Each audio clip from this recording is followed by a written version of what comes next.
que a vossa mão esquerda não saiba o que dá a vossa mão direita. E tem fazer o bem sem ostentação.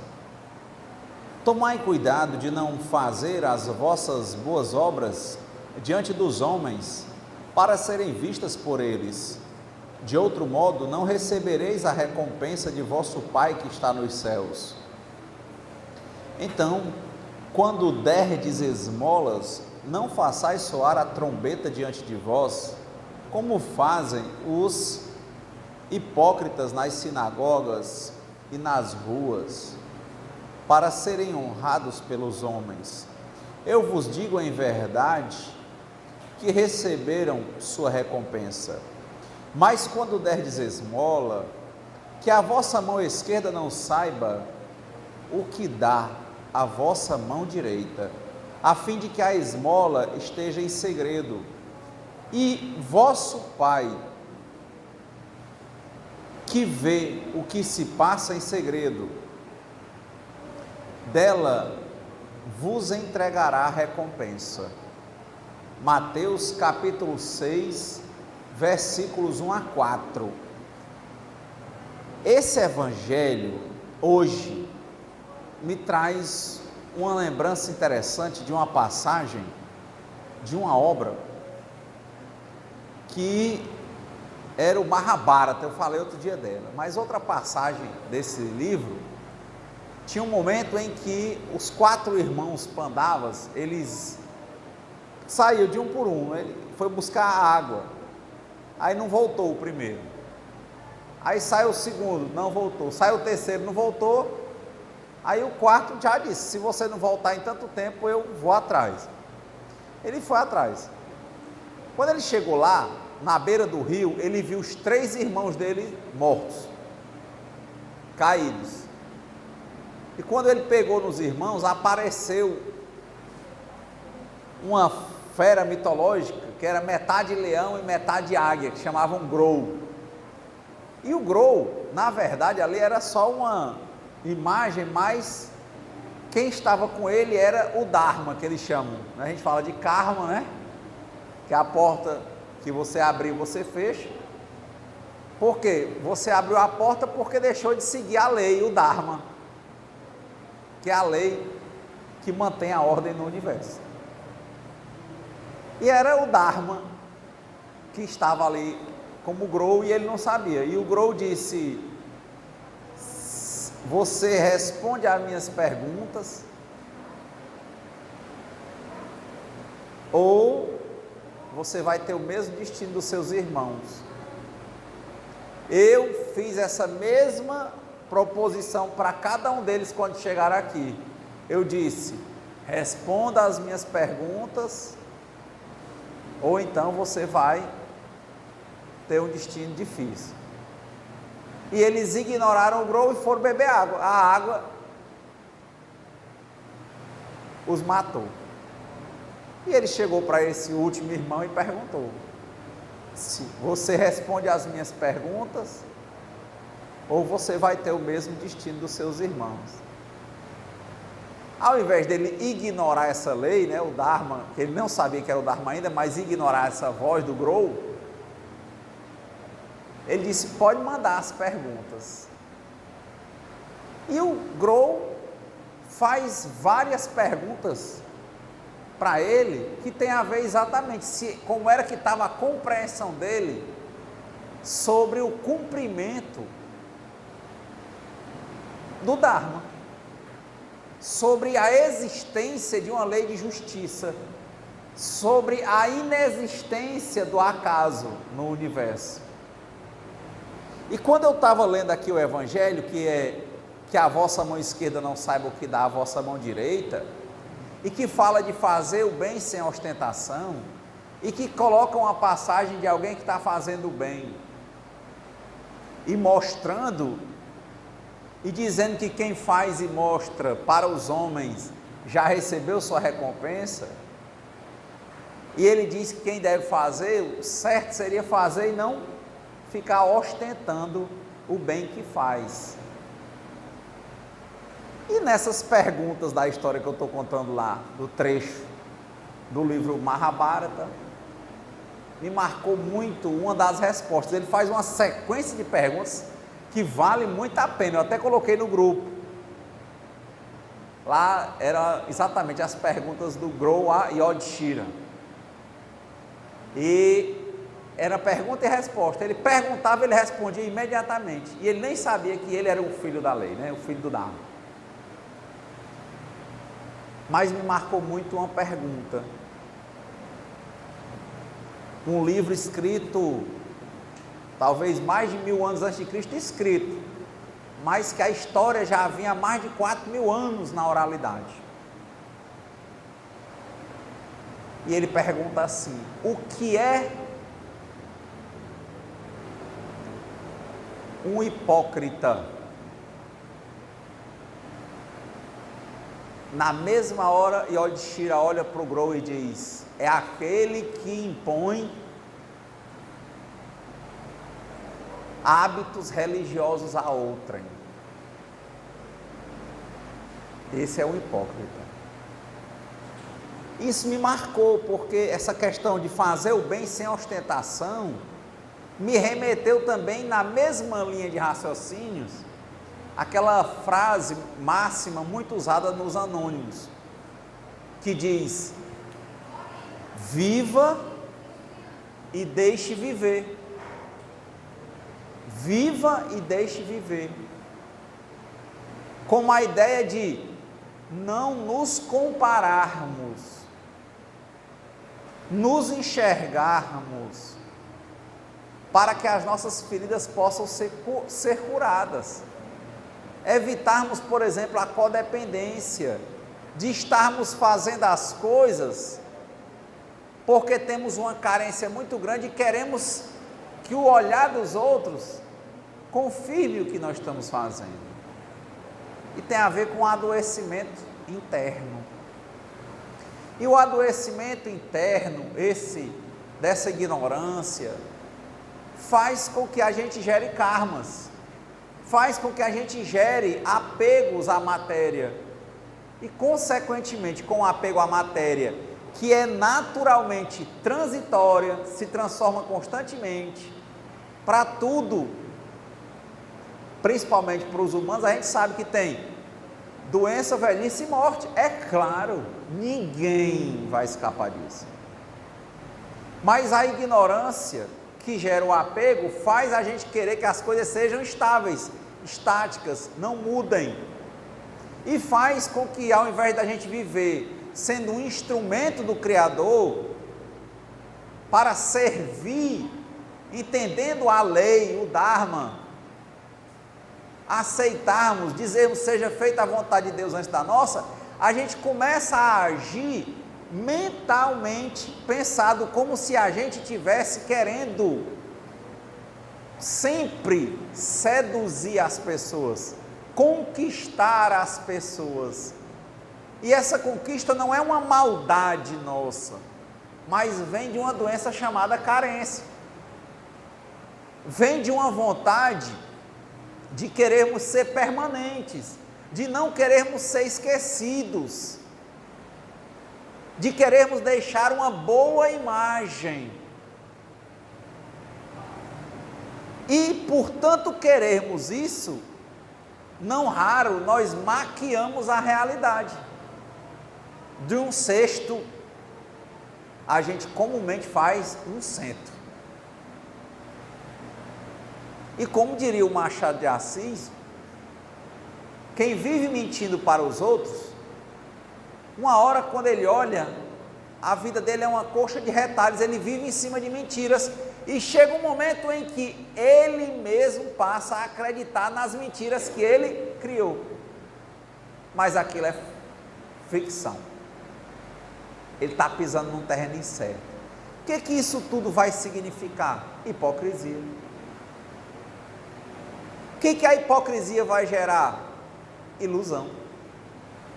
O que a ilusão vai gerar? Sofrimento.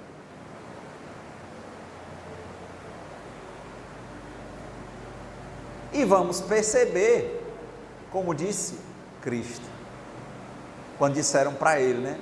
bom mestre, ele imediatamente olhou e disse assim: bom é Deus.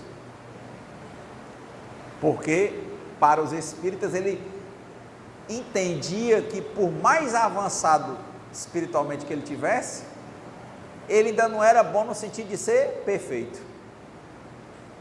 Ele ainda tinha muitas coisas a aprender.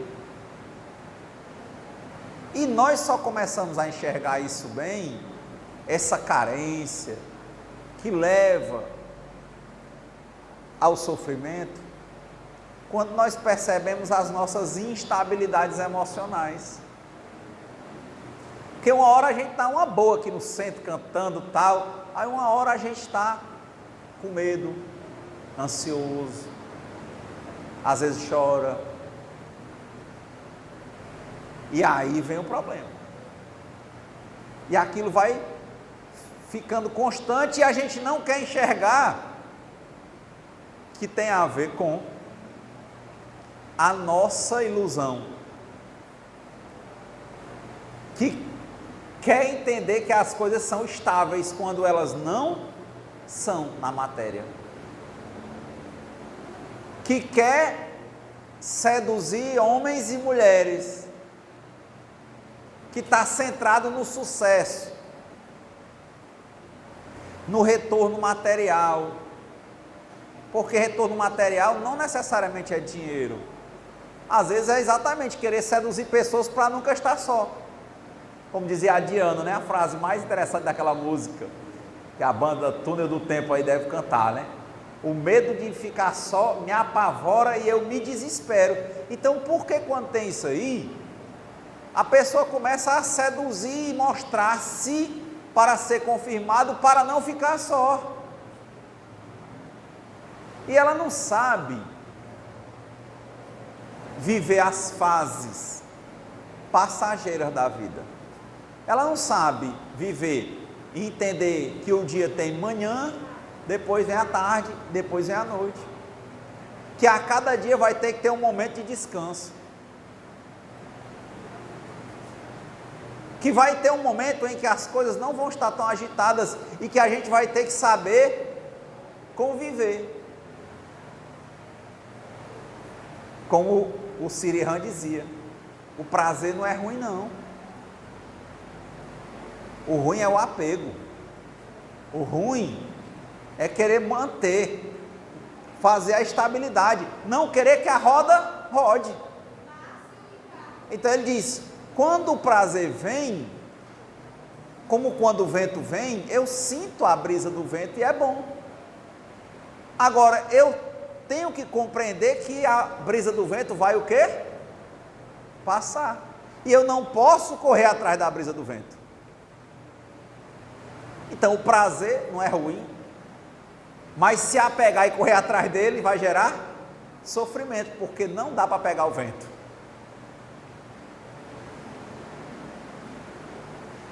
Então, ele diz, quando vem o vento, eu me delicio com a brisa do vento.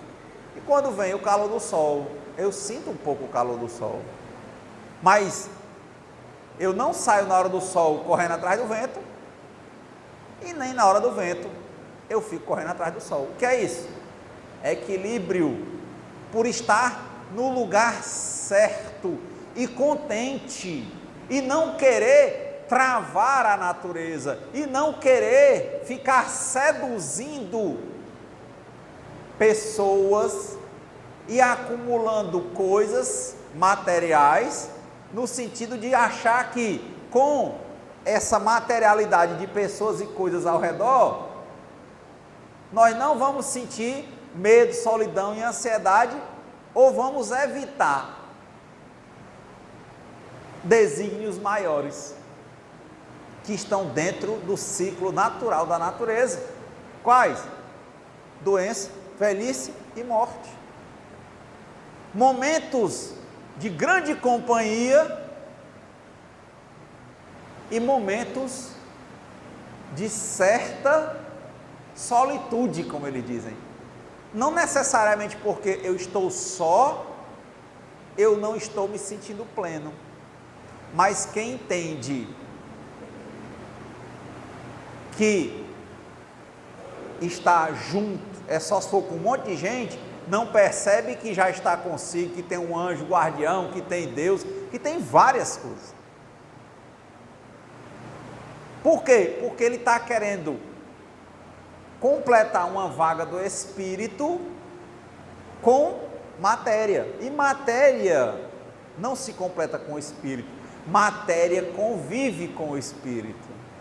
Mas é uma parte que não se completa na parte espiritual com a matéria. A minha solidão, ela é uma ignorância. Ela só dói se eu compreender que eu só fico bem se eu estiver com pessoas ou animais ou coisas materiais do meu lado. Eu posso estar em alguns momentos sem ninguém por perto e ainda assim me sentir pleno. Por quê? Porque eu compreendo que em termos espirituais eu nunca estou só. E que em termos materiais tudo se transforma. Tudo passa. Tudo tem começo, meio e transformação. Todos os relacionamentos. Todos os relacionamentos. De novo, todos mudam. E isso é natural. Às vezes a pessoa diz assim: você está comigo há tantos anos e agora está tão diferente. Pois é. Agora, por que você está sofrendo? Porque talvez você está querendo viver o quê? Trazer o passado, e o passado não volta. É como correr atrás do vento. Porque o prazer é uma memória de uma coisa que você viveu no passado. Agora, se você disser, está mudado, é lógico, tem que mudar. A vida toda é mudança. Mas eu estou sofrendo, então é porque talvez você não esteja compreendendo que a mudança existe, que ela é natural e que ela é boa. E por que eu não estou curtindo essa mudança, Renato? Porque você não quer ver a mudança. Você quer ver o quê? Estabilidade. Você quer ver o passado, só que o passado não volta. Não sei se eu estou sendo claro. É o que mais gera sofrimento. É essa ilusão de querermos que as coisas não mudem. E é esse tipo de ilusão que gera alguém que começa a fazer o bem, entre aspas, ostentando. Por quê? Porque ele quer seduzir, ele quer conquistar. Conquistar para quê? Para guardar, como se fosse colocar na poupança com um bom rendimento, para na hora da precisão ele ter. Mas não é assim. A gente tem os pais que geralmente nos amam e nós amamos os pais, mas tem o que de novo? Velhice, doença e morte. As 3 nobres verdades aí que o Buda viu. Uma hora o pai vai, outra hora a mãe vai. Outra hora, mesmo que você não se separe do seu relacionamento, ele vai ou você vai. Outra hora o filho vai. De novo, que bom ter o filho. É o vento. Mas ele vai. Como a música do Zezé de Camargo e Luciano. Diz que a mãe dele disse, né? Que ele sabia que ela não compreendia. Mas o passarinho, quando cresce, que ele cria asa, ele quer o quê? Voar. É normal. Mas eu estou sofrendo que eu não queria. Não pode. Mas o que é isso? Olha a frase lá: hipocrisia é querer impor uma religião aos outros. Você, quando empenujou, voou. Mas quando seu filho está para voar, você não quer deixar. E sofre. E fica dizendo para ele que está fazendo porque é bom. Mas nem sempre a gente está fazendo porque é bom. Muitas vezes a gente está fazendo porque a gente quer seduzir, prender, manipular, porque está com medo de ficar só. E diz que isso é amor. Muitas vezes, se a gente tiver honestidade absoluta, a gente faz essa ostentação de ser bom para manipular. Mas lembre, diante da lei de causa e efeito, o universo é como um espelho. Tudo que eu faço volta para quem? Volta para mim mesmo. Se for amor verdadeiro, o amor liberta. Se for essa de pintar de ostentação, de bondade, de bom pai, de bom filho, bom marido, bom relacionamento, para seduzir e prender, para guardar pessoas na poupança, o resultado não tenderá a ser bom. E não dá para plantar espinhos e depois colher uva. Não dá. A gente colhe exatamente o que a gente planta.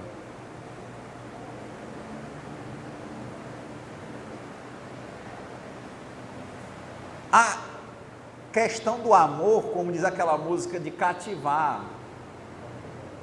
Veja, eu usei até agora seduzir. Mas cativar, olha como a música é legal. Uma palavra tão linda, já quase esquecida, me fez recordar. Contendo 7 letrinhas e todas juntinhas, se lê cativar. Cativar é amar, é também carregar um pouquinho da dor que alguém teve que carregar. Cativou, disse alguém, braços fortes doou, responsável é você pelo que cativou. Se for mesmo desse amor que liberta, não tem ostentação, é natural. É natural a mãe cuidar da filha, por exemplo, mas ela tem que ter uma honestidade absoluta e uma atenção muito grande com ela, para saber até que ponto ali é amor e até que ponto ela está fazendo o quê? Manipulando, porque ela tem medo da velhice só. Ou isso não existe? Tá num relacionamento, tá namorando, sei lá, ou casado com alguém, e tratar bem, saber o que é tratar bem, porque gosta de tratar bem, e ficar fazendo atitudes para prenderem a pessoa. Dizia o Gido Krishnamurti, que tudo aquilo que é para mim, vem, né? O que o pessoal diz aqui, o que é meu, o boi não lambe, né?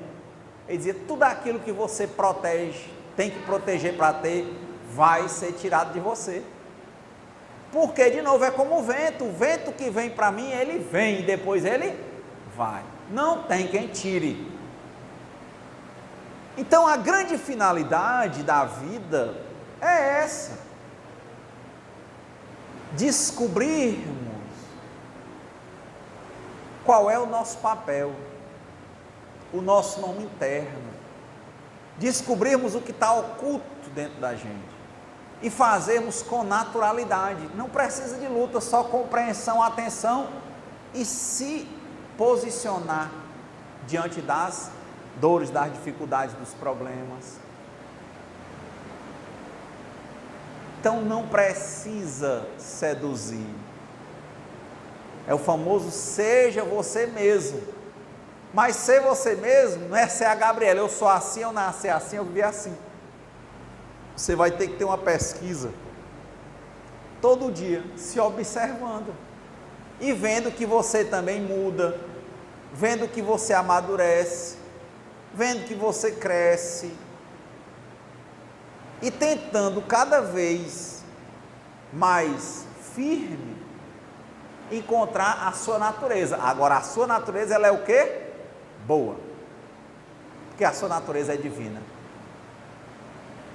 Daí ele ter dito: hipocrisia é aquela feita por alguém que quer impor religião aos outros. Porque o que é religião? É religar-se. Eu tenho que me religar comigo, me encontrar a minha natureza. E aí eu encontro quem? Deus.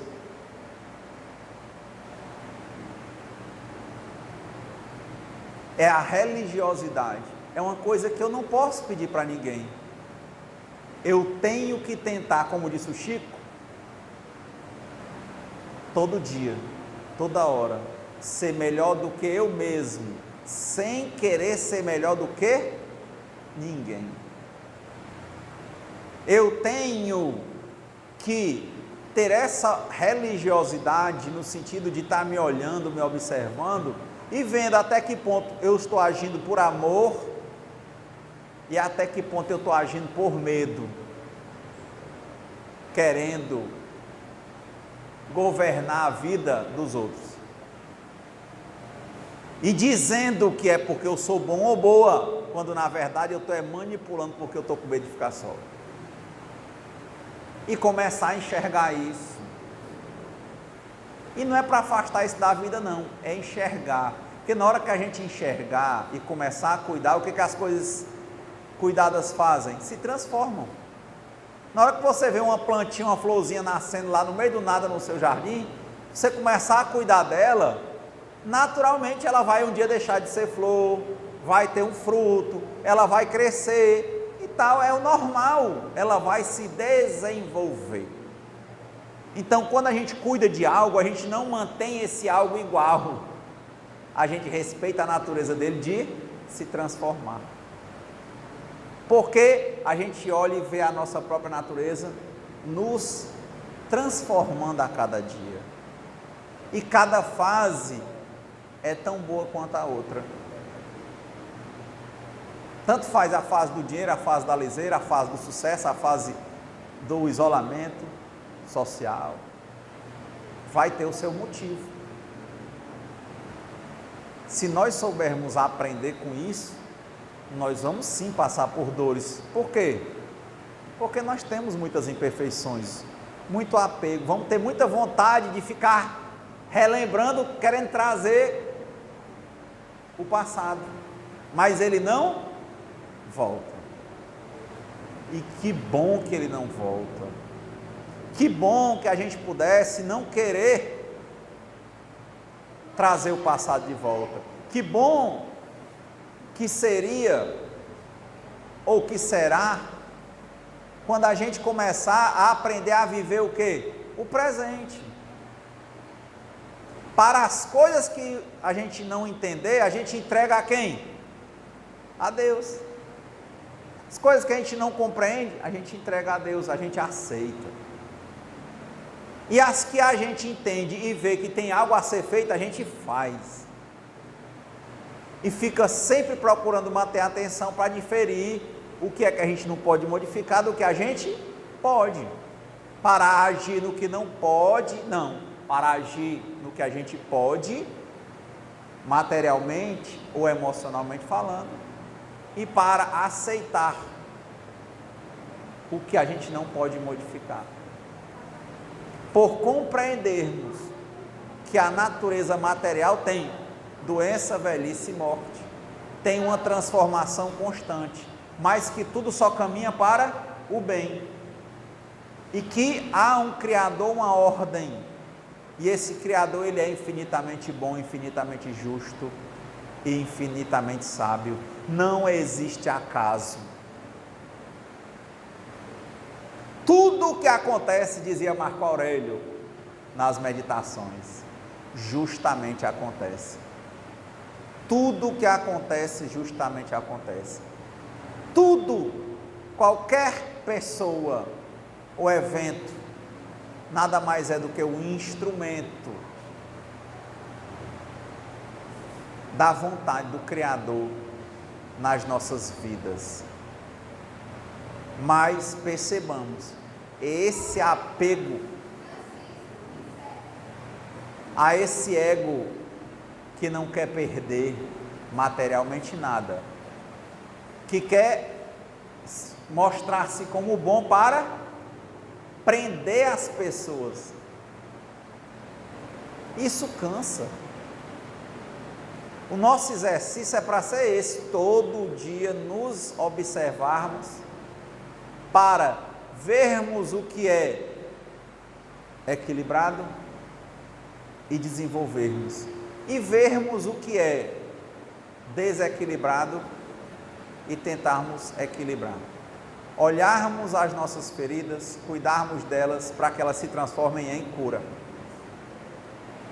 Então, basicamente, no Evangelho de hoje, me veio essa lembrança realmente. Porque quantas vezes nós nos percebemos fazendo isso? Ao invés de vivermos e deixarmos outros viverem, a gente fica aí impondo religião ou conduta moral aos outros que a gente não tem. E às vezes tem materialmente, mas internamente a gente sabe que está em profundo conflito. Porque tem que vir de dentro a bondade. Então, trabalharmos valores, virtudes e sabedoria nas nossas vidas. Sermos melhores do que nós mesmos a cada dia, sem querermos ser melhores do que ninguém. Não nos compararmos, procurarmos ter atenção para entendermos qual é o nosso papel, para que o Criador nos criou e fazermos a nossa parte com contentamento, com alegria de viver. E isso é o que há de mais importante, mantermos a serenidade. Uma serenidade que não nos isola de ninguém, uma serenidade que não nos deixa indiferentes, uma serenidade que faz com que a gente aceite o que a gente não pode modificar e que a gente haja no que a gente tem que mudar. E tem uma coisa que não tem quem possa fazer por nós mesmos, é o quê? Mudarmos a nossa conduta, observarmos o livro da nossa própria vida. E quando a gente começa realmente a dar atenção ao que é digno de atenção, que é isso, é a nossa própria vida, nos tornarmos melhores, isso não é egoísmo, porque quando a gente brilha, todo mundo se beneficia da nossa luz, porque quando a gente está ferido, a gente fere, quando a gente está curado, a gente pode ajudar quem está ferido. Nós precisamos disso. Hoje pela manhã, estava num evento, eu comecei fazendo uma saudação às pessoas, dizendo: olha pessoal, um bom dia, como agora eu dou a todos vocês uma boa noite, porque nós estamos aqui, com dificuldades, com problemas, com dores, porque somos apegados, queremos estabilidade, não queremos mudança. Mas ainda assim, por não estarmos sozinhos, espiritualmente falando, nós estamos aqui, enquanto a cada 4 segundos uma pessoa comete suicídio porque desistiu, enquanto a cada milésimo, que não dá nem para contar, as pessoas não conseguem se conter quando veem droga lícita ou ilícita, ou algum apego a relacionamento doentio, a emoção, apego ao sexo, e a gente vai trabalhando essas questões e escolhendo o eixo, porque geralmente quando a gente procura uma religião é procurando um eixo, é procurando um equilíbrio. Não existe estar infeliz no amor e estar bem no jogo. A gente está bem em tudo ou a gente não está bem em nada. Por isso que a gente fala de centro. A gente tem que cuidar de tudo ao nosso redor, cuidando de nós mesmos no centro. E ir cuidando, e ajeitando, e melhorando, e melhorando, e melhorando. Veja que quem se ocupa disso, não tem como ficar desempregado de você mesmo. Quem se ocupa disso não dá nem tempo para ficar pensando em o que vai fazer para os outros verem.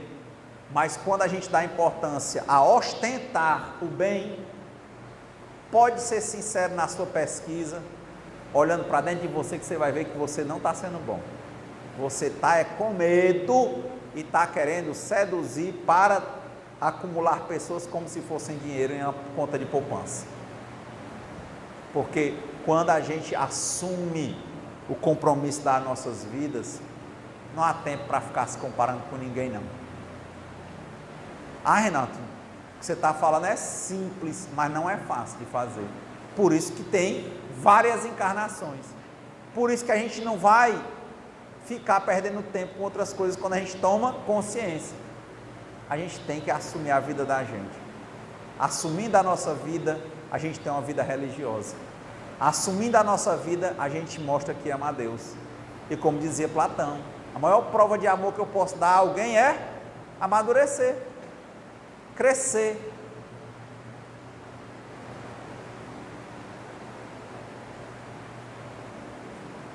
Às vezes, eu vejo pessoas fazendo cirurgias e mexendo muito no corpo, dizem que é viciante. Várias pessoas dizem, cirurgia plástica vicia. Quando você vê as pessoas, elas não querem aceitar que há, de novo, que tem doença, velhice e morte. Chega uma hora que a pessoa está toda disforme e não tem mais o que cortar ou puxar, e continua insatisfeito. Não adianta. O que isso quer dizer? Que esse não é o objetivo central. A gente tem que estar alisando, puxando e cortando, no sentido é o quê? A nossa conduta. É mantermos a atenção para termos contentamento, serenidade e alegria de viver, ânimo para continuar cada dia melhores.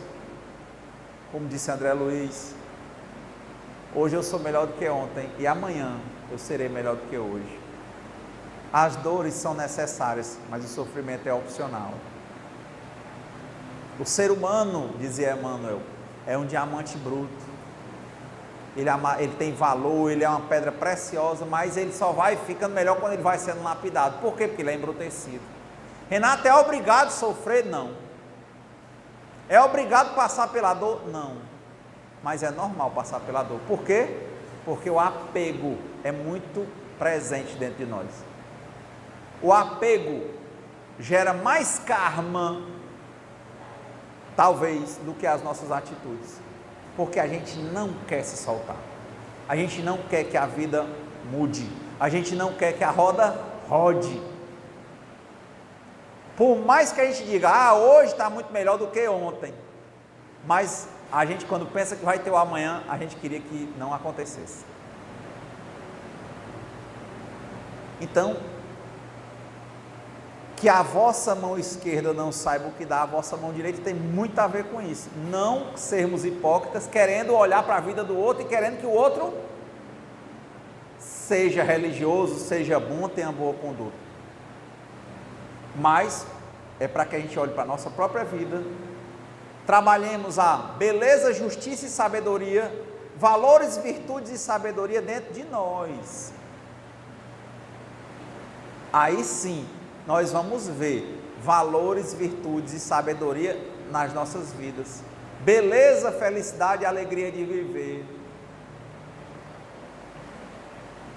Aí nós vamos começar a compreender o quão o Criador e a criação são generosos conosco.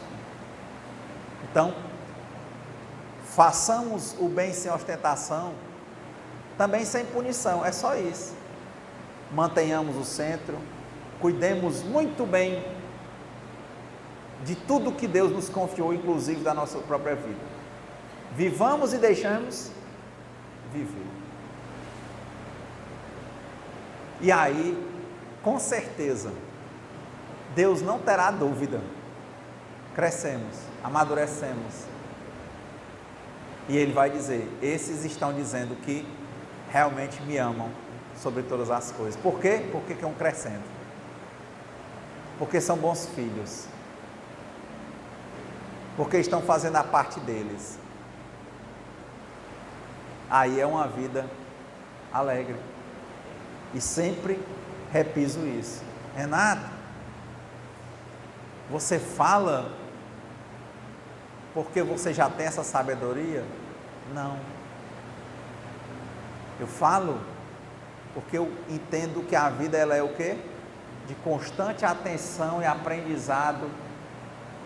E eu falo para vocês e falo para mim mesmo. Porque muitas vezes nas horas de desespero, e que só há desespero porque há sofrimento, e só há sofrimento porque há apego, às vezes a gente quer um consolo, a gente quer uma palavra de conforto, e às vezes a gente lembra do que a gente mesmo disse ou ouviu por aí, e ali está a palavra de conforto. Quando você diz: eu preciso de uma capa de chuva, Deus disse: eu já te dei, abra a sua bolsa que está lá dentro. Eu preciso, a capa de chuva é uma palavra às vezes, é o famoso levanta-te e anda. Renato, lembra? Deixa de olhar para os outros, olha para ti. Aprende a aceitar. Faz a tua parte. Seja melhor do que você mesmo a cada dia, sem querer ser melhor do que ninguém. E assim todo dia, às vezes mais de uma vez por dia, vem as dores. E quem está atento vai ter sempre o quê? A caixa de ferramentas para ir acolchando as peças que vão afrouxando. E assim a gente vai se reposicionando e vamos continuando e fazendo a nossa parte e agindo sempre. Então, que nós vivamos o bem, façamos o bem a nós mesmos, tendo uma conduta moral cada vez melhor. Busquemos valores, virtudes e sabedoria.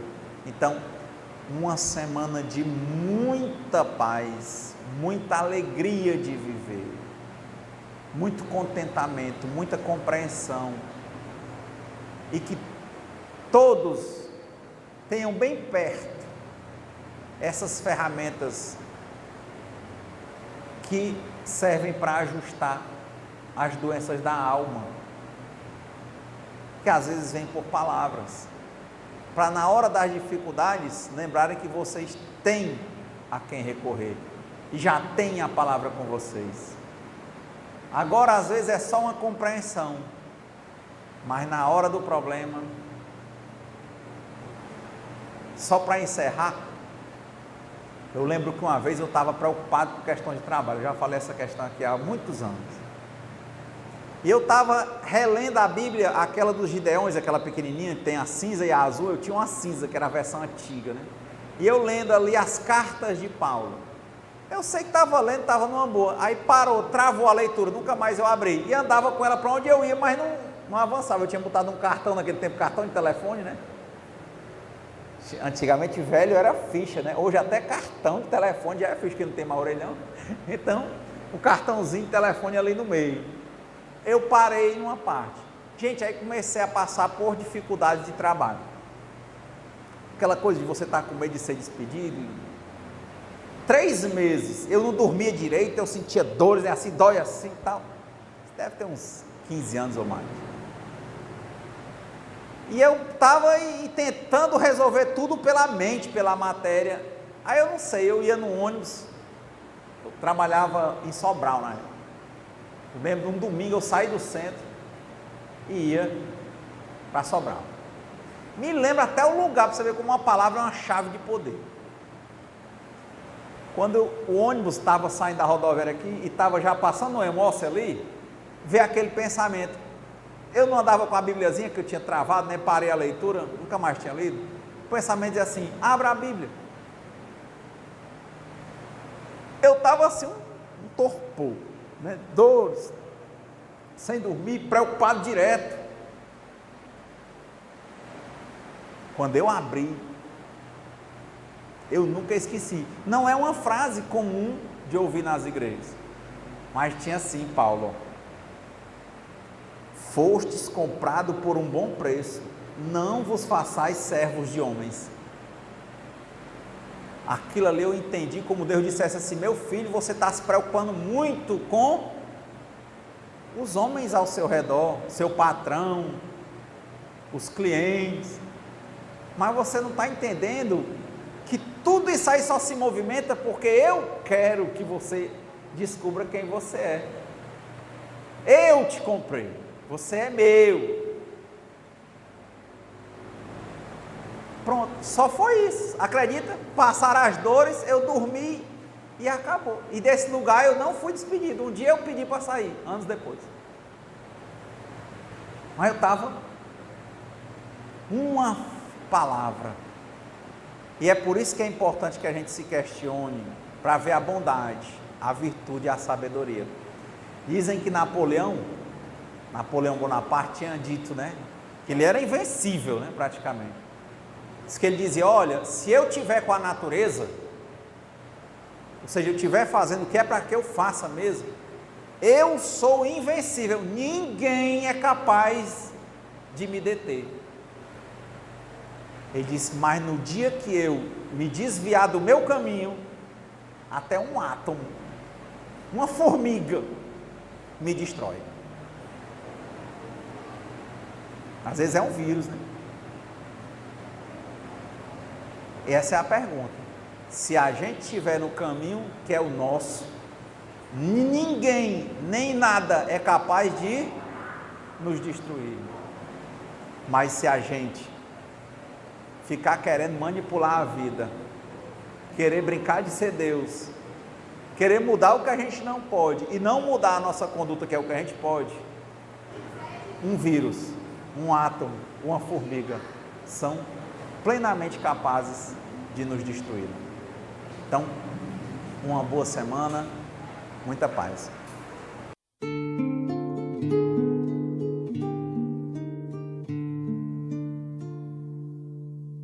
Senhor, fazei-me instrumento de vossa paz.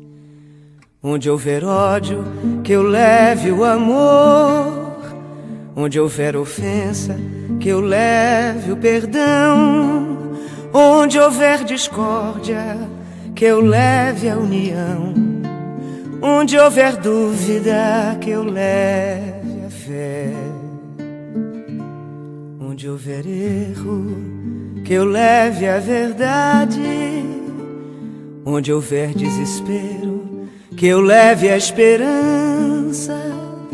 Onde houver tristeza, que eu leve a alegria.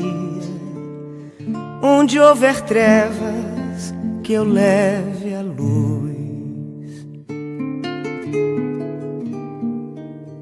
Ó Mestre, fazei que eu procure mais consolar que ser consolado, compreender que ser compreendido, amar que ser amado, pois é dando que se recebe, é perdoando que se é perdoado, e é morrendo que se vive para a vida eterna.